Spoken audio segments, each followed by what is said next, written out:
what's the one piece of career advice you wish someone had given you when you were starting out? I had a good think about this question, David. So I did start my career off as an engineer.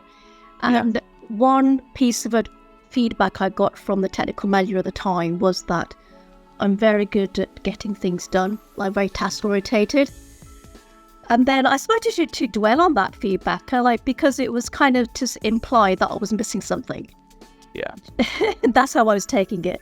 Then after I thought about it, actually a number of months, I concluded that probably engineering wasn't the right path for me. I couldn't see myself in being an engineer the rest of my career. Yeah. So eventually I actually ended up quitting my engineering role and then started a full-time master's computer science course at Birmingham University.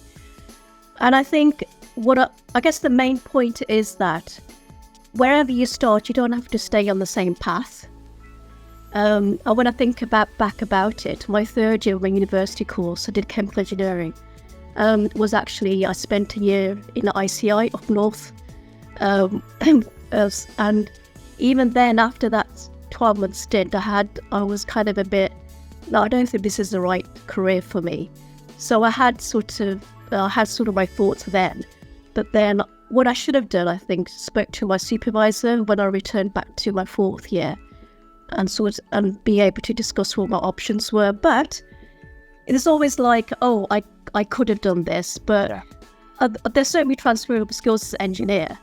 And I think that I still draw upon today. I still think, well, where's my process flow chart? I need to see a diagram to understand what's going on.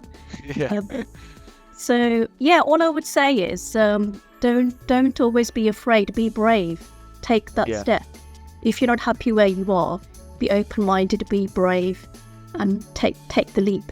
Brilliant advice, and I think that's absolutely what you were. I was going to say when you mentioned it, very brave and bold move to make, but clearly paid dividends. You know, you've had a brilliant career, and it's not something that you're passionate about and something that you enjoy as well. And I think if you can marry the two of them up, chances of you having a successful career are hugely increased. Yeah, no, definitely. I don't regret the move I made. Let's put it that way. I'm very happy.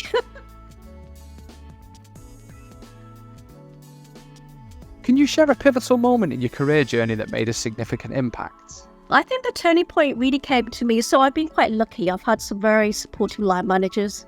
So I've been very lucky in that way. So I had the support of my line manager to start a master's in statistics. So that was really pivotal. So I was in engineering, starting that kind of computer science type world. But then it was like I started to get interested in how we could use data to answer those questions. So I did start that when I had 3 children. My son was the youngest. He was 3-4 months old at the time. Wow. So it was really tough and across the board. But I think also embarking on that course, and it was a very challenging time, it also helped me learn how to be more resilient. Mm-hmm. And I think it also taught me how to focus on my mind. So if I know something's got to get done, I'm very good at switching everything off and focusing on the task and not thinking too much about it, just getting on with it. And then I think I moved myself unconsciously into what I called the growth mindset. So I didn't know I was doing that at the time, but you get materials on post that you read and think, oh yeah, that I can recognize that. So I do have that growth mindset. And I think I just had to do it because that was the way I could survive. Yeah. That period in my life. And I would say my kind of love and learning really started then. The growth mindset meant I'm always learning, open-minded, trying to soak everything in I could. And I think that's helped me in my field. It's helped me grow. It's helped me get more higher positions in my career. So I think that was a pivotal moment.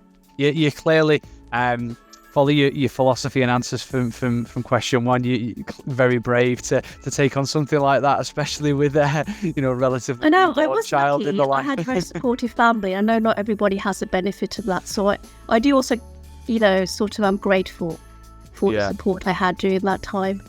And you can't really do many things in life without that backup. So I was very lucky in that way as well. How do you approach challenges and setbacks in your professional life, and what's your go-to strategy for overcoming them? Like with many people, we all experience setbacks. Yeah. So I've had setbacks in my career where it's not my self-confidence, like, can I do it? Like imposter syndrome, and also my health and well-being. So I've had moments of that in my life. But as I've gotten older, I'm just getting more philosophical about it. I'm just sort of support that school of thought where you learn more from your failures than you do your successes. And I really believe that. And I, to my own team, I just say, look, they're just learning opportunities. Don't stress. There's nothing to get overwhelmed about. In terms of challenges, I think this is when most of us find it challenging, when it's like a new situation that's so complex. Quite often, you don't know where to start and how to navigate through that environment. Yeah. And my go-to places, I'm very humble. I would just ask for help. I don't really carry like, oh, I'm the expert of so-and-so. I don't present myself in that way at all. And I've, in all my years, ever since I started working, never had one person say, no, I'm not going to help you.